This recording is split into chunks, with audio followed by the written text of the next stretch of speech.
I'm reading this and say a machine that can learn, that's fascinating. It's the first time I read about something like that. Yes. And I always thought that learning could not be really kind of separated from intelligence. Intelligence is the result of learning, really, right? Sure. So I said, that's the trick.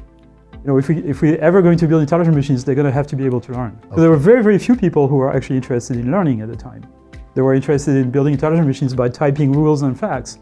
And that may have a good use. In fact, it has some use, but I didn't think that was the way to kind of to go forward. So I started, trying to figure out like how could we train multi-layer neural nets, and I came up with some idea, which you could think of as some sort of approximate ancestor to what we now call the backpropagation algorithm. And what he demonstrated was that with, a reasonably small amount of training samples, so you show a sequence of letters and you tell the system here is a sequence of phonemes that corresponds to. Yes. You train the machine to map one to the other, okay. And it works. So that showed the power of machine learning into doing things that you would otherwise have done with rules and explicit programming.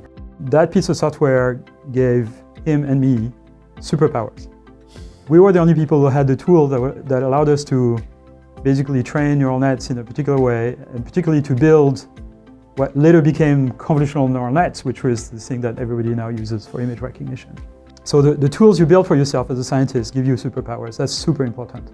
So then I decided to completely restart a research program on neural nets and basically changing the opinion of the community towards those models. And the three of us decide that we should deliberately try to renew the interest of the community for those methods by showing that they work, by inventing new algorithms that are more powerful and by showing that they work on real problems.